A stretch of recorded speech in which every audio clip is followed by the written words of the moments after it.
এক গৃহবধূ প্রতিদিন মাখন ভগবানকে ভোগ দিতেন, কিন্তু কে যেন চুপি চুপি সব খেয়ে যেত।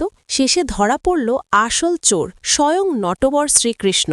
এক গাঁয়ে এক সরল গৃহবধূ বাস করতেন। সংসারে দারিদ্র্য ছিল, কিন্তু তার ভক্তি ছিল অফুরন্ত। প্রতিদিন ভোরে উঠে তিনি গরুর দুধ দহন করতেন, নিজের হাতে মাখন কেটে ঠান্ডা ঘরে রাখতেন। সেই মাখন তিনি ভগবানকে ভোগ দিতেন, তারপরই সংসারে অন্যরা খেতে পারত। কিন্তু কিছুদিন ধরে আশ্চর্য ঘটনা ঘটতে লাগল। ভোরে যত মাখনই বানাতেন, দুপুরে দেখা যেত হাঁড়ি খালি। তিনি অবাক হয়ে বলতেন, আমার ঘরে তো দরজা জানালা সব বন্ধ থাকে, তবে মাখন গেল কোথায়? দিনের পর দিন এমন চলতে থাকলে তার মনে অভিমান জন্মালো। এক রাতে ঠাকুরের সামনে বসে তিনি অশ্রুভরা চোখে বললেন, হে নটবর, যদি তুই আমার ভোগ খাস তবে আমাকে প্রমাণ দেখাস, নইলে আমি ভাবব আমার ভক্তি বৃথা গেল।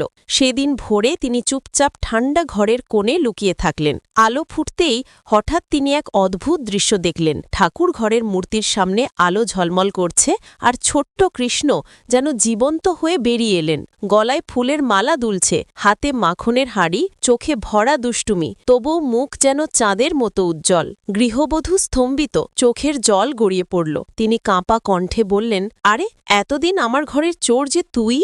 কৃষ্ণ হাসি চাপতে না পেরে এগিয়ে এলেন, হাঁড়িটা তার হাতে রেখে মিষ্টি গলায় বললেন, মা, আমি তোর খাবার আমি না খেয়ে থাকতে পারি না, তাই তোর ভক্তি গ্রহণ করি। তুই যে ভালোবাসা দিয়ে মাখন বানাস, সেটা আমি এড়াতে পারি?